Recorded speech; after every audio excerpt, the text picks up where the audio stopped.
Part 2. I'm focusing on learning to care for myself right now. This event has consumed my life and it's affecting everything including my job. I'm slowly easing back into doing pull-ups and push-ups and taking walks. A big victory is drinking water each day. These little things are adding up and helping me stay focused. It's just so damn hard. I appreciate you and everyone else replying and being so supportive. Comment: I felt like I was falling down a hole and the person who always helped me through my toughest situations was now the enemy and couldn't pull me up. I am stuck feeling like I can't forgive and can't forget this. I know this event did a number on my brain because I am having war dreams again that I used to have after I got home from Iraq in 2005. These dreams only occur in times of immense stress and it's always the same dream with slight changes. I feel paranoid and unsafe and on guard all time because I can't handle getting hurt like this ever again and I'm afraid of it happening again. I think part of this is the trauma problem. That, of course, means your amygdala are running at high alert and keeping you on edge all the time.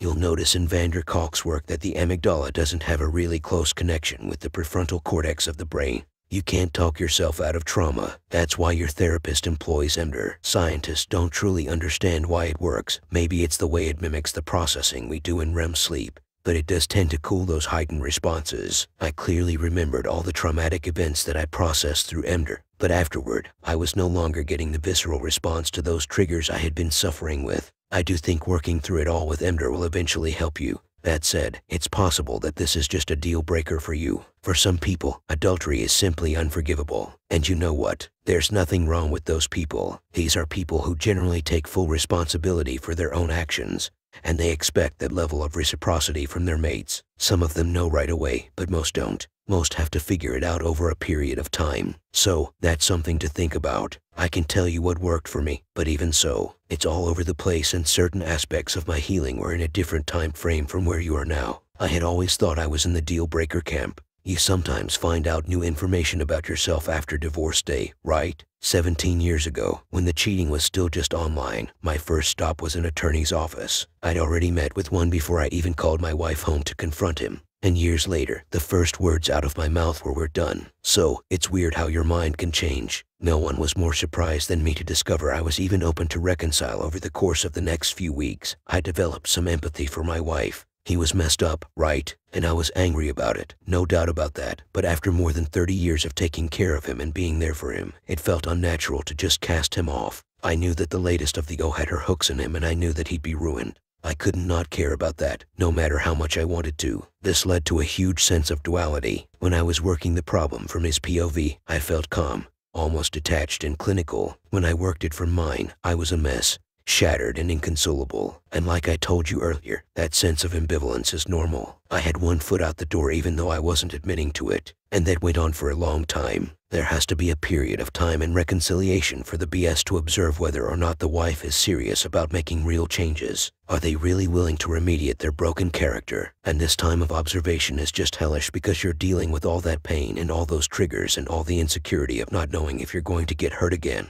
Meanwhile, the process of reconciliation requires that we allow vulnerability. This feels like emotionally reinvesting in a dangerous option. And the more you reinvest, the more you worry that you're going to get crushed again. Here's the thing though, I didn't realize it at the time, but I was not reinvesting blindly like I had before. I already had an exit plan in hand, and I knew there was a possibility of failure on his part. And the more I sat with that, the more I realized that I wasn't really afraid of getting hurt. I just thought I was because I was so scared of the reaction I'd had before. I was afraid of the pain. What I've discovered is that yeah, I love him, but I don't need him. He's no longer in a position to cause me that kind of pain again. I've reinvested in the relationship, but not blindly and not to the degree where it defines me. He hurt me worse than I thought I could be hurt, and I made it through. If push came to shove, I'd make it through again, and I know that it wouldn't take a quarter of the time. My fear wasn't really about what my wife might do. It was about my suffering and not wanting to suffer like that again. But he doesn't have that kind of power over me anymore because when it comes to my emotions, they're under my control. I've learned to connect suffering with ego, much like Buddhists do. So much of my suffering was caught up in how could he do this to me. It's almost a primal cry of outrage, right? But what I noticed is that my me was in gigantic letters and a fancy font.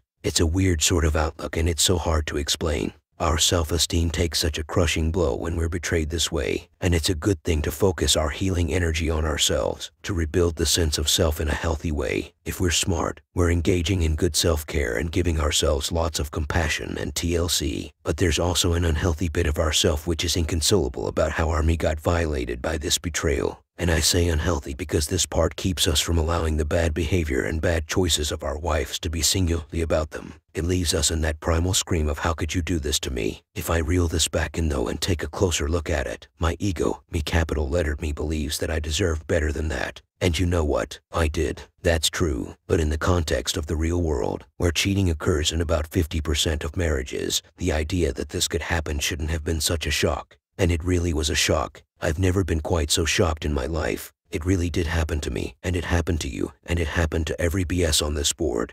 And it's happened to about half the married people on this planet. How am I so special that it couldn't happen to me? That this kind of injury would be impossible? That God or the universe should have protected me? And the answer, of course, is that I'm not. I'm not above the poor judgment and poor choice of my cheater any more than you are insulated from yours. So, who am I to think I should have been, or should be, impervious to this kind of injury? I don't control other people. I don't control my spouse. I can't see into his head or make his choices for him. And that makes me, just like everyone else this has ever happened to. Nobody gets any special protections from infidelity. My egotistical me is shrunk back down to size, and my suffering along with it. This isn't something which gets rid of the suffering. It just cuts it down to size. I'm not a Buddhist, and I do think that a certain amount of acknowledging and building of the self is a good thing. It's when our sense of self keeps us stuck, or when it doesn't allow us to let other people carry their own baggage, that it becomes outsized. My wife's cheating was about him. It was never about me, but there was a part of my ego which just couldn't accept that. And now it does. The dirty little secret of reconciliation is that we're working toward forgiveness. Hell, it wasn't until this year that I could even use the word forgiveness in reference to my wife's betrayal. I'm more than 6 years out too, so you see that you're not abnormal to be struggling with it. Another problem I had was justice, and that had to be solved first. What my wife did to me was not fair. Of course, it wasn't. Nothing to do with infidelity. And betrayal is fair. But how do you deal with that? On the one hand, I wanted R. On the other was this sense of allowing myself to be treated like a doormat without any repercussion. It was intolerable, and not at all possible to sustain. In true R, there's a period of time where the wife is naturally in the one-down position beneath us. They're remediating their issues and they haven't yet built back trust. But eventually, the goal is true equality within the relationship again. But how do you allow that amount of injustice to go, right? My wife crushed me like bug on windshield crushed. It was the worst thing I'd ever experienced, and it cut to the core of me. Made me question everything I thought I knew and brought me to existential crisis. I can't just say, that's okay, because it's not. I did recognize very early on thought that punishment is not compatible with reconciliation. We can't rejoin the team and then punish our partner without punishing the marriage as a whole, and hence, ourselves. And by this time, I'm thinking no way I'm going to tolerate any more punishment. I've had plenty, thank you. But there was this outstanding debt my wife owed me too, sticking in my craw, and making me feel like if I didn't do something, I was allowing it. In the end, I basically made an accountant's trick of it. I sort of mentally totted up what I felt like he owed me, subtracted his hard work toward character remediation and relationship recovery. Then, I wrote off the balance as non-collectible. I can't stand around forever waiting for payment which can never come. There's no coin which can compensate for the kind of pain he'd caused me. And yes, there were lots of things he could do to help, but it was never going to be enough to cover the entire balance. There's just no way for a wife to pay us back for our anguish, no matter how badly they might want to. But we really do have more control over that sense of debt than we think. I didn't want a lopsided marriage where I win every fight because he cheated. If we were going to do this, it was important to me that we find a way to be equal partners again. So, there are a few ideas about how to overcome that feeling of being stuck. I hope I explained them in a way that made sense. These ideas tend to make more sense in my head than they do on the page. And if you're thinking that I've had to change the way I think to some degree in order to accommodate my wife's betrayal, you'd be right. No one was more shocked than me to find that I was open to reconcile at all. But as far as I know, you really can't reconcile unless you're willing to re-examine some of your preconceptions. I didn't believe I could forgive, but I found ways which made it possible, and I do not feel like a doormat because of it or feel in any way inferior. In fact, I feel stronger, like I can handle whatever my wife dishes out. If he reverted back to what he was when he was cheating, I still have that backup plan in place, and I guarantee you that emotionally, I would be fine. I'm uncrushable by him at this point. I can't really explain why that is, but I can tell you that after you've worked through all the pain and grief, you get to the other side and you're no longer afraid they might hurt you again. Remember too that there really does come a point where you have to take ownership of your choice to be where you are. You are free to leave. It might be difficult, and you might wish it were different,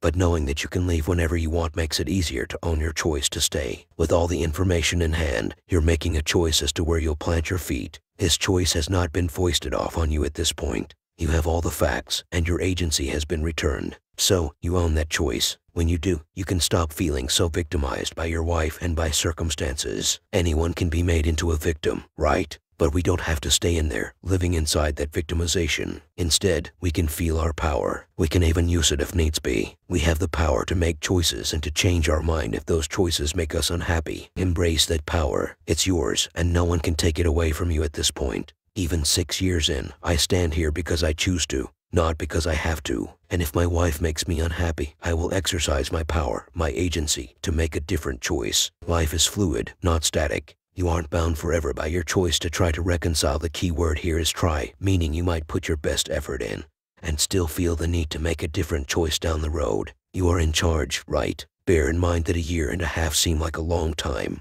but healing is 2-5 years for most of us. Year 2 is particularly difficult because the shock has worn off and you're still trying to figure out how you feel, decide what you want, and grieve for what's been lost. Your case might be complicated by a history of PTSD and re-traumatization, but where you are in the process is really quite normal. Try to be patient with it. Remember that you are not locked into your reconciliation decision. All NEBS can do at this point is to try it on and see how it feels. There's nothing wrong with deciding that it's not for you if it comes to that. Feel your agency and allow it to make you comfortable in your choice to or to choose divorce if that's what's right for you. Original poster. I don't even know what to say. That a complete stranger would take the time to give so much insight, guidance, and advice is incredible. For some reason your words really resonate with me. I just want you to know how appreciative I am that you'd share your experience and provide advice to a complete stranger. Honestly, for me, I had a 100% zero-tolerance adultery perspective. I saw so many soldiers get screwed over when I was serving, and also some really close friends. I always told them, you need to leave that cheater. Look what they did to you. Values and virtues mean everything to me. I am by no means perfect, but my virtues are a cast iron wall with no secret ways in or out. For me, there is black and white. But then it happened to me. This is why I appreciate your writing about the ego and me. Really good advice, by the way. But this happened to me, and now my 100% zero tolerance policy is wave red. I still love my wayward wife. Do I want to throw away the last 12 years or try to reconcile and see if this is doable? I am trying, but the first hurdle is me getting over it. For me, it just happened still. I suppose I still feel the shock. I am deeply wounded, and thoughts are constantly seeping in, and it's a full-time job just trying to let those thoughts run their course. Again, sage advice. Some of my conversations with my wayward wife right now are about this timeline of 2-5 years. She is worried that 2-5 years seems too long for me to be on the fence, and her to not know if this will work out. I agreed that I don't want to live her miserably for 2-5 years. I am doing the best I can right now. I am committed to trying to heal and committed to trying more. But like I said, I just don't know if I can mentally get over this. I guess at some point I'll wake up and just know whether I can or can't. I have only had 2 EMDR sessions at this point, and I know the process will be long. I have just asked her to hang in there with me while we try. I really think the priority needs to shift here from working on the marriage to getting you back on your feet. I'm not saying that you should throw in the towel. I'm just saying that getting you healthy needs to come first. Toward that end, maybe talk to your doctors and tweak med or whatever needs to be done, and concentrate on self-care, meaning proper nutrition, hydration, exercise, and continued avoidance of alcohol. You're doing EMDR, and that's good, but it's also draining because it's an immersive therapy. So, special care to make sure that you're having a period of rest, relaxation, and positivist after each session. If you're not already journalist, consider giving it a try. Basically, you just pour all the poison, uncensored, onto the page. Follow each entry with some optimistic positives. It can be anything which makes you feel happy. Birdsong, the smell of fresh coffee or newly mowed grass, an affirmation that caught your eye. Anything, so long as it's uplifting. You're training your brain to search for optimism. You've got time to work out all the other stuff, and I'm not suggesting that you stop, only that you prioritize strengthening yourself. If you've got an inner critic yammering in your ear, try challenging his aspersions. That's basic CBT, right? Cognitive behavioral therapy. Our inner critic is all about making us feel bad and he tell lies to get it done. Challenge those lies with the truth. Follow up with supporting facts. That is, your inner critic says that you are at fault for your wayward wife's adultery. Don't just take that lying down. You know that you don't have control over other people's choices. You know that you have no say over whether they honor their stated values or commitments. You know that there are always other options. She could have talked with you honestly about the outside attraction. She could have insisted on counseling. She could have packed a bag and left. But she didn't. She chose to cheat, to deny you of agency on a decision which affected your life. That's on her. Every time you catch your inner critic wailing in your ear about one of your alleged failings, challenge it with the truth. It's so important when you're caught in a depression to lift yourself up, because if you allow that unhappy voice in your ear to keep you down, you'll be extending the length and depth of depression. The body and the mind are connected. You'll see that clearly in van der Kolk's book. So, just like the military advice Bicker gave you, double down by posting sentries and keeping your inner critic at bay. He's not there to help you. He's there to make you wallow and give up. He is the sickness. He is the depression. Fight him with facts. I know it doesn't feel like it today, but you're going to be okay. You're surrounded by people who have come through this, and you will too. Believe it and it will be true. Original poster, I want to thank you again. Your post about unmet needs and everything has had me thinking a lot about a lot. I have reread it many times. Would you mind going into a bit more detail about the flawed teachings of unmet needs, or is that explained more in the books you recommended? I appreciate you and everyone here so far giving me good advice. It feels nice to feel validated and not crazy. Thank you again for all your information. We are in the unmet needs dance currently. I am worried that I can be emotionally open enough for my wayward wife. I'm a pretty stoic person by nature, and my time in combat has enforced the strong silent type. I have my ways of showing love, but it's different from what she needs, and I'm trying to learn to adapt. We were recommended the 5 Love Languages book like you mentioned, and we are both reading that. My wayward wife says she doesn't blame the unmet needs. She said she made a poor choice, and at the time she used her unmet needs as validation for her choice. I'm going to be rereading and thinking everything over. Mentally, I am a disaster right now. It takes everything I have to get through work at a functional level. My virtues and boundaries are tall and strong like you said. I even have a virtues magnet on my fridge, the Warrior's 9 Noble Virtues that my wayward wife gave me ages ago. This is why the struggle is so hard for me and the pieces don't fit. I was in the same unmet needs category as my wayward wife, and I never even put myself in a precarious position. Thanks again for all your information and feedback. I am just navigating this entire mess and trying to find myself. Here, thanks for your input and your appreciation. I will check out that article. Bonds formed in combat are intense and last forever. I do really miss that sometimes. I felt safe with my brothers and sisters when I was active duty. I put more value on friendships than some. When things were depressing and poor at home, I made more efforts to be with friends, always inviting my wayward wife. She didn't want to participate because she felt I wasn't focusing on us or the marriage and putting more emphasis on things outside of us like friends and activities, which I was. It was all I could do to fight off depression. I didn't know how to tell my wayward wife how depressed I was with the state of our marriage. If there's one thing the divorce day has taught me,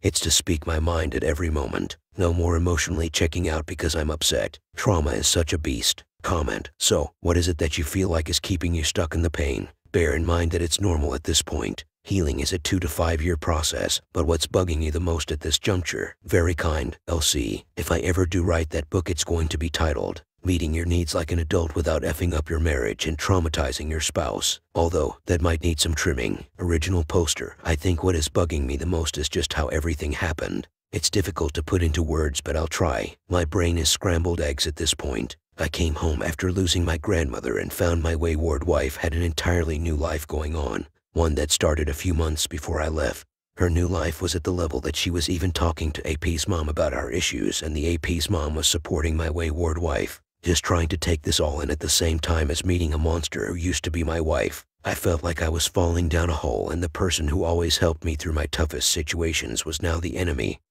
and couldn't pull me up. I am stuck feeling like I can't forgive and can't forget this. I know this event did a number on my brain because I am having war dreams again that I used to have after I got home from Iraq in 2005. These dreams only occur in times of immense stress, and it's always the same dream with slight changes. I feel paranoid and unsafe and on guard all time because I can't handle getting hurt like this ever again, and I'm afraid of it happening again. Despite the continued reassurance from my wayward wife, I am continuing with my individual therapist, and she has me focusing on only myself and healing the affair in myself and on my timeline. Perhaps when I remove more pressure and urgency and stop shouldering responsibilities that aren't mine, things will start to move. I'm going to look at the author you suggested. I do appreciate science-backed advice. I guess I still can't believe this happened, and I'm worried about reconciliation because I just feel completely and utterly abandoned. This is the worst experience in my life. My wayward wife knows I have one foot out the door at this point, but with 12 years behind us, I'm trying to stick it out to see if reconciliation is possible. Comment: I just feel like there's a giant voice in my head saying not to let anyone treat you this way. Listen to that voice. None of us should ever accept being treated with the disrespect infidelity is. However, this is not the real issue. It's if we want to divorce or if we want to attempt reconciliation. Yes, you do reconcile with the person that treated you that way, but by its very definition, reconciling is reaching an agreement with whomever you are reconciling with. You don't have to reconcile with those that haven't done you any harm. If you and your wayward wife reconcile, then it's not an acceptance of that she did this to you, nor is it in any way or form telling her that it's okay to have an affair. I have told you this is a war. During wars, individual skirmishes and even individual battles aren't necessarily important. General Washington took part in more battles where he was on the losing side than where he won. Yet he won the war. He did so because he won the battles and skirmishes that mattered. This is a key issue, IMHO. If you set off getting out of infidelity with the intention of winning every confrontation every day, you are doomed to fail. The goal should rather be that tomorrow you feel slightly better than today, and that within a reasonable time you will realize you have survived infidelity. Is the affair over? Do you feel assured, or do you have assurance that your wayward wife is not in contact with How safe are you on that issue? The below advice is based on this being something you are feeling pretty safe about. One idea is to create a ceasefire. Maybe agree on a 30-day period where the only requirement you make to her is that there is total and absolute NC with That NC needs to be defined, like she can't talk to him, be around him, have him on social media, Google him, drive past his house, whatever you need to feel safe. That time needs to serve a purpose, like you are following our advice on exercising, eating, resting, like you are gathering your wits and learning about infidelity, its consequences, what tools and methods are available to get out. You can talk about relationship issues, but it's not the focus. You can live together, eat, spend time together, sleep in the same bed. Only you two are not focusing on the relationship but on personal healing. The key to this is her assurance that the affair is over. I mentioned earlier that you have options. Well, make it clear to her that you do have these options. Your choice right now is to see if you two can eventually work this out. But you also realize that the minute you don't think that's attainable, you have the option of filing for divorce. It's not something you ask her for, but something you do. But also make it totally clear to her that she too has the very same option. If she can't respect NC for 30 days, she always has the ability to tell you she's divorcing. There is nothing forcing her to be married to you. If is the dog's balls, then she can go to him right now because you neither want to nor are capable of forcing her to remain married. The realization of this freedom for both of you can be a major turning point. One thing you should do during the 30-day ceasefire is to read up and understand divorce in your area. Just as you research reconciliation, knowledge is power, uncertainty is fear. Knowing what you are facing, be it along the path of divorce or reconcile, is what will help you most in dealing with the issues. This is not saying you will or need to divorce. Look at it like learning first aid, something you do just in case you need it. Original poster: I appreciate your input and you are correct. I do feel like I am in war in a lot of ways. Not that I want to be with my wife, but some days feel like that. I know the affair is completely over. We are both full-time work from home right now and I have kept tabs on her phone. She has been very willing to show me every time she gets a call or text, and we check in quite often. I do feel a sting when I hear her phone go off or even if she gets up in the night to use the bathroom, but from what I read, those feelings are normal for now. Our options have been made clear. I told her I am working on healing and working on myself, and I may or may not be able to get over this. She knows that. I have told her if she needs to go, I will respect that too. For now, it seems we both want to try to see if anything is salvageable. I'm focusing on learning to care for myself right now. This event has consumed my life and it's affecting everything including my job. I'm slowly easing back into doing pull-ups and push-ups and taking walks. A big victory is drinking water each day. These little things are adding up and helping me stay focused. It's just so damn hard. I appreciate you and everyone else replying and being so supportive. Honestly, for me, I had a 100% zero-tolerance adultery perspective. I saw so many soldiers get screwed over when I was serving and also some really close friends. I always told them, you need to leave that cheater. Look what they did to you. Values and virtues mean everything to me. I am by no means perfect, but my virtues are a cast iron wall with no secret ways in or out. For me, there is black and white, but then it happened to me. This is why I appreciate your writing about the ego And me, really good advice by the way. But this happened to me and now my 100% zero tolerance policy is wave red. I still love my wayward wife. Do I want to throw away the last 12 years or try out reconciliation and see if this is doable? I am trying, but the first hurdle is me getting over it. For me, it just happened still. I suppose I still feel the shock.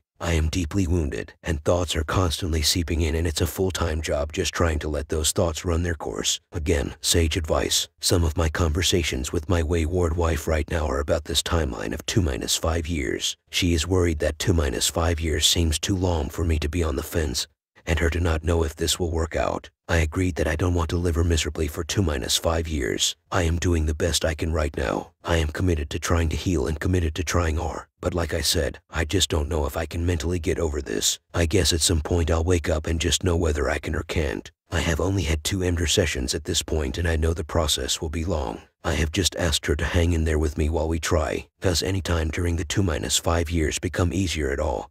Or is it always a living hell? I know everyone is different. I guess it's just nice to hear that other people feel just as crazy and confused as I do. Thanks again for all the input and all the help. Comment, brother, thank you for your service. Fellow military man here, just differing service. 50% responsibilities for the marriage communication issues, 0% responsibilities for her affair actions. Now look in the mirror and repeat. Okay, many a good folk here have provided great information to you. Only you know your full circumstances. Wayward wife and her posse AP. Take it slowly and one day at a time. It will be trial by mental combat. Your mind will throw you back into the desert as well as back when at a most vulnerable time in your life. She, who is most selfish, dumps the SHT sandwich. Those who cheat is very selfish. It is all about them, their wants and needs. It is never about the family or the spouse.